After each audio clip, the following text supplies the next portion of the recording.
I have been on the street among gang members for the better part of a decade to understand their lives. We know from experiments that we performed that when we ask people to estimate the size of an individual holding a gun compared to another gun-like object that isn't a weapon, they think that that individual is larger. There's a whole series of behaviors. I say this half jokingly.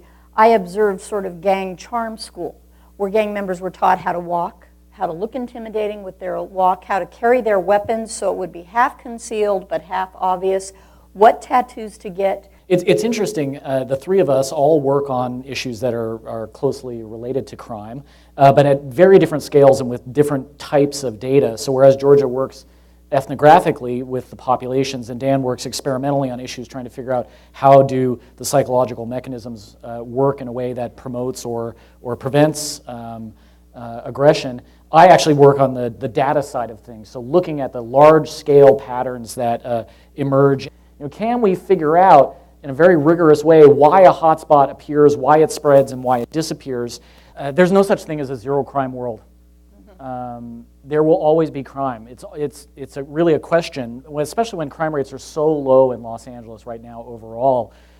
What level of crime are we willing to accept as a society? The fish that these people were catching reduced in quality from higher trophic level predatory fish that are tasty, that we like to make ceviche out of, corvina, that bite on hooks, that are big and fun to catch.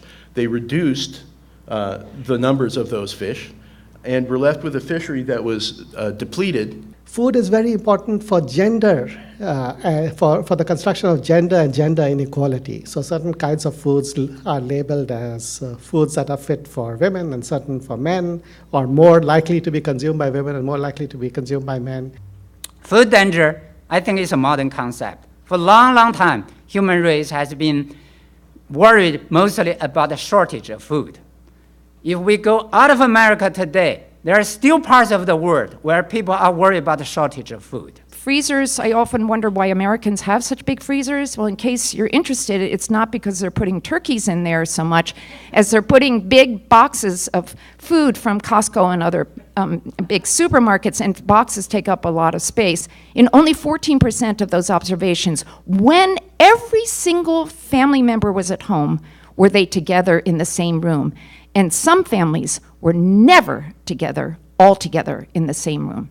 They want so desperately their children to be together with them at the parents do at the table, but they don't realize that what they're eating is the very thing that may pull them apart.